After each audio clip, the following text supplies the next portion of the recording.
Welcome back to ADHD Whiskey. My name is Matt, and today is day number 4 of Rare Breed Versus. And who is stepping in the cage with this crazy turkey today?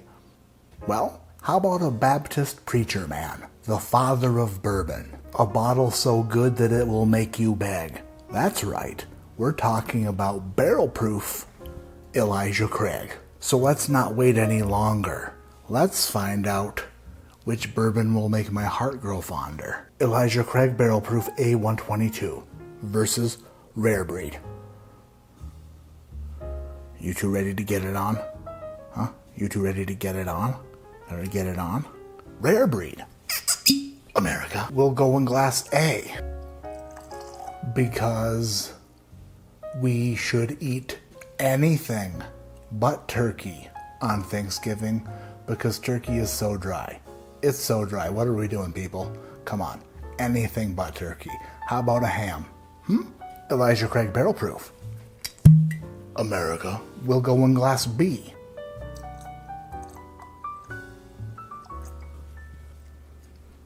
because some Elijah Craig Barrel Proofs are good enough to take your breath away. B, breath away.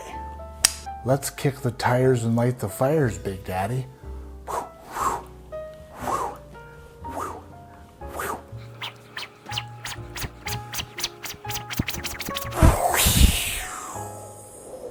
We'll call this glass number 1 and this glass number 2. If you would have asked me to compare these two bourbons in 2019, I would have giggled at you. I would have laughed in your face.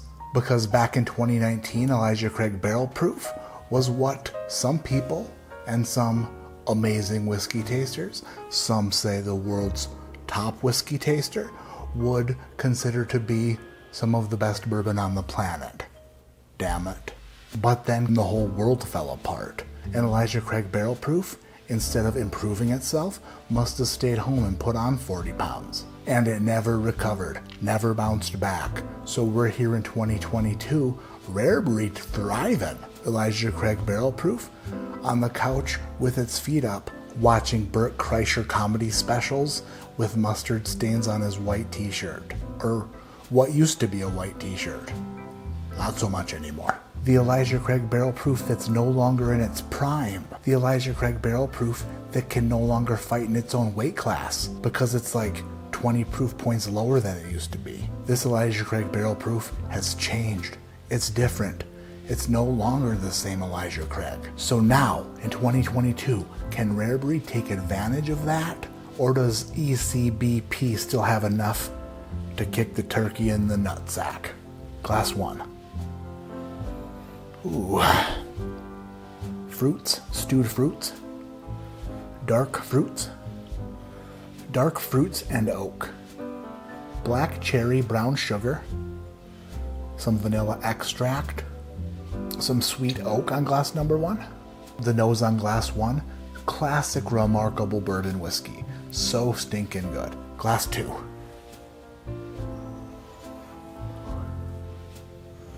Ooh. Similar but different. A little bit brighter. A little bit sharper. A little bit of nut. A little peanut brittle. Very sweet, but slightly astringent, a little bitter, and a little bit brighter than glass number 1. Glass number 1 seems to be more mellow, more chilled out, has a bit of a more complex and darker nose than glass number 2. Some would say more refined. Am I the type of guy who would say refined? No. Unless, of course, I got a second ticket for the same infraction. Then I might say I was refined. But other than that, I gotta give the edge on the nose to glass number 1, but the bourbon skirmish doesn't end there. Glass number 1, down the hatch.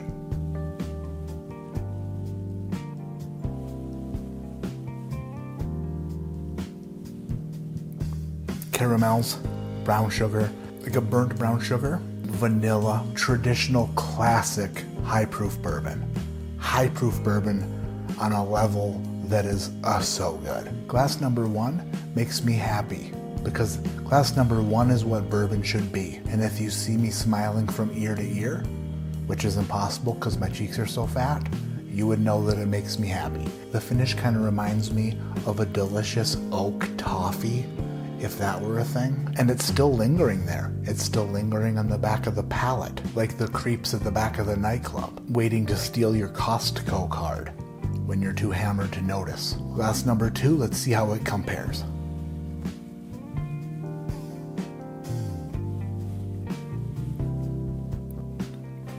Okay.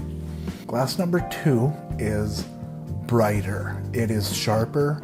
It kind of has some jagged edges compared to glass number 1. It's definitely nuttier. There is a tremendous amount of nuts coming out of glass number 2. Glass number 1 was like a finished product, whereas glass number 2, compared to glass number 1, doesn't seem that way. Glass number 2 has sharp corners and potholes compared to glass number 1. I'm not saying glass number 2 is bad, because both of these bourbons, of course, are really good.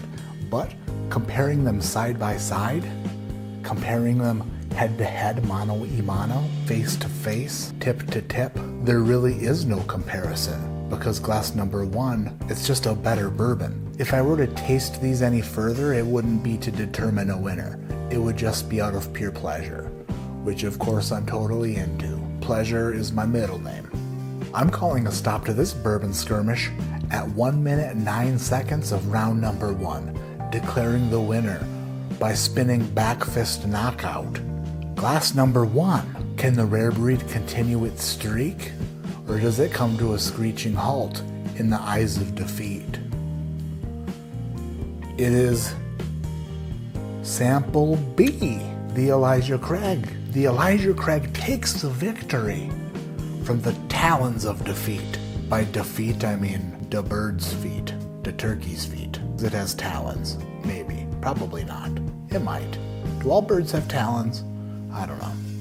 I do not know. Elijah Craig Barrel Proof, even when it's not in its prime, is still a badass bourbon, and it was proved tonight in this one-sided bourbon skirmish fist fight. If this is the first one of these rare breed versus videos that you've seen, I'm going to put the link to the playlist right here so you can check out the other videos I've done this week where rare breed went up against bourbons in its same class to find out if that turkey can beat some ass. Also, while you're poking around in those videos, go ahead and poke around near the subscribe button.